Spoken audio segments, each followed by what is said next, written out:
Iran-Contra was really the merging of two different programs. The first one was support for the Contras, who were, let's face it, a force of terrorists in Nicaragua trying to overthrow the Sandinista government.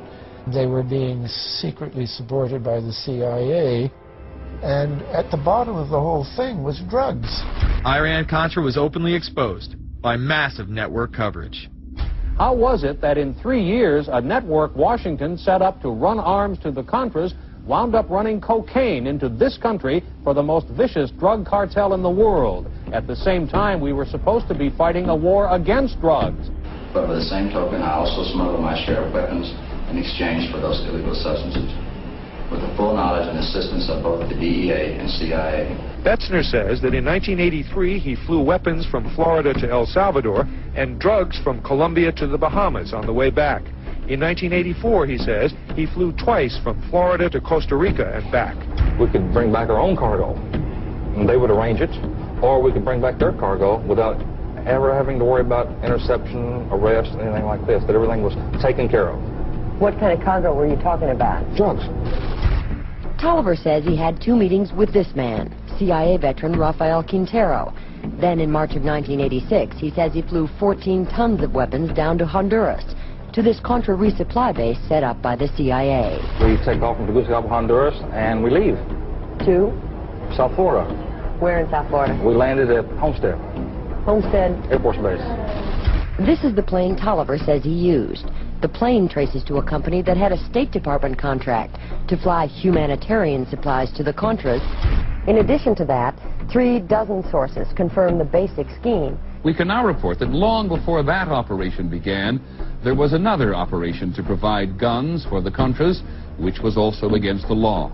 In this operation, Americans and Israelis provided arms to the Contras, and then the same network smuggled drugs into the United States. The operation was launched in spring of 1983 at Washington's request, with at least $20 million of Israeli government money later reimbursed, we're told, from U.S. covert operations funds. For about 5 years, people were flying arms into Iran, and most of them came from Israel. The Israelis purchased the weapons from Poland and Czechoslovakia and began shipping them secretly from Yugoslavia to Bolivia, and then to Panama. The Israeli liaison man there, this man, Michael Harari, until recently a close aide to Panama's strongman, General Manuel Noriega. You'd bring the ship into Colombia, you would load drugs aboard it, and you would bring those drugs back to Panama with you. But bringing that stuff into the United States, that was something else. I've never been so thoroughly disgusted with myself in my life. This network would also be involved in the October surprise. We really can't understand that unless we understand the so-called October surprise in the 1980 election, which is, I think, unquestionably Republicans, including William Casey, who later became Reagan's head of the CIA, negotiated with the Iranians for them not to release the hostages which were being held in Iran to Carter, but to wait until Carter was defeated and the Republicans were in. That is what actually happened, that the hostages were only released on the day that Carter left office and Reagan came in. Unbelievably, this same network would even be linked to the BCCI banking scandal by journalist Danny Casolaro.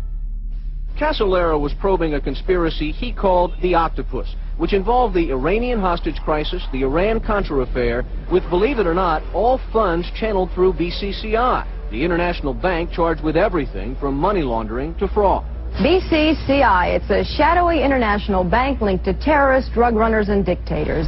Little was known about BCCI until 6 of its top officers were arrested in Tampa in October of 1988 on charges of laundering drug money for Colombian cocaine bosses.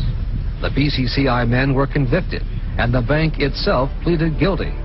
But for some reason, the bank was allowed to continue to operate all over the world. There are indications that some of the reluctance to prosecute this bank stemmed from the favors it did. For? The favors it did for intelligence services everywhere.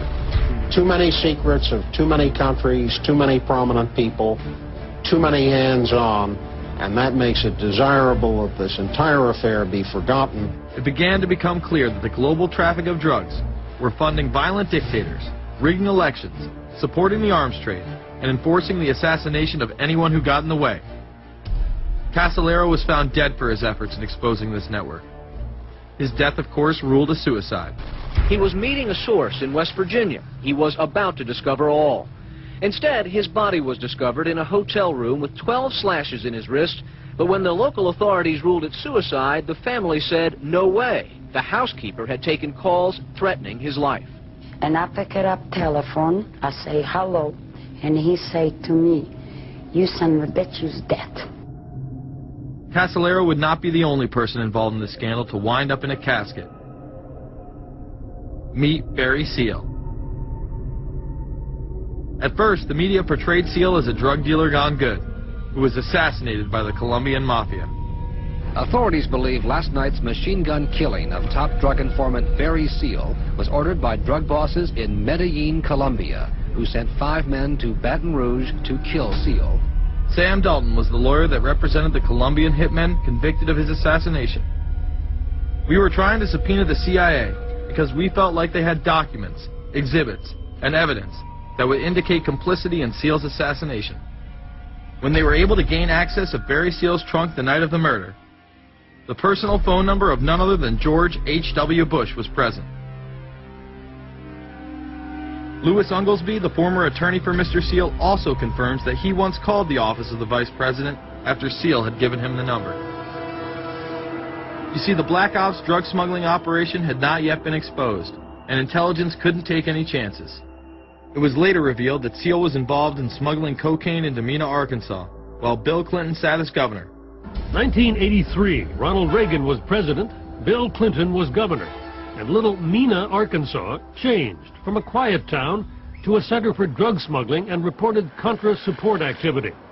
In the middle of it all, this man, admitted dope smuggler Barry Seal. Arkansas State Trooper Russell Welch investigated Seal's organization. Each trip would have 250 to 350 pounds of cocaine. According to the London Telegraph, Arkansas State Trooper Larry Patterson testified under oath that he and his officers discussed repeatedly in Clinton's presence the large quantities of drugs being flown into Mena Airport, large quantities of money, large quantities of guns.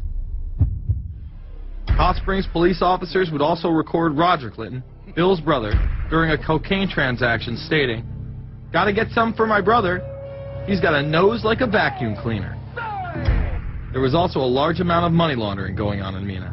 Former IRS agent William Duncan traced some of Seal's drug profits laundered through Mena banks. We had direct testimony from people who were involved in the money laundering operation. We had testimony from people at banks who observed the transactions. What happened when you tried to make this case before a grand jury? I was never asked to present the evidence to a grand jury, ever. This very same network used BCCI to fund the Afghani rebels. The deputy director of the CIA, Richard Kerr, said late today that the CIA did use the Bank of Credit and Commerce International, BCCI, to support CIA activities overseas. Most people still believe that the Soviets had maliciously invaded Afghanistan in order to spread their communist agenda. The Al-Qaeda was essentially a kind of a byproduct of Brzezinski's campaign to embarrass the Soviet Union in Afghanistan. They weren't in Afghanistan at that time. Brzezinski boasted later that he was responsible for drawing them into Afghanistan.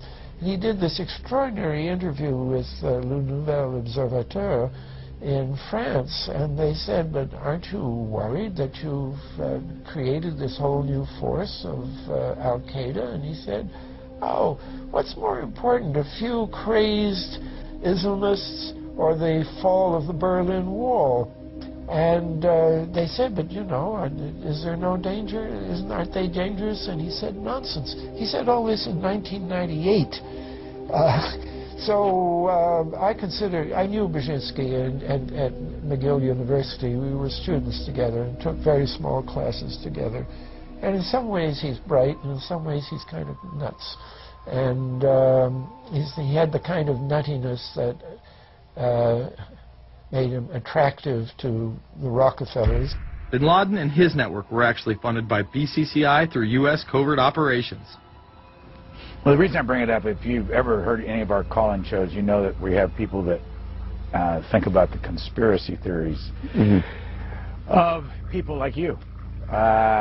You would be a poster child for these people because you have served on the board of the Council on Foreign Relations. You helped start the Trilateral Commission, and you've been to the Bilderberger Group.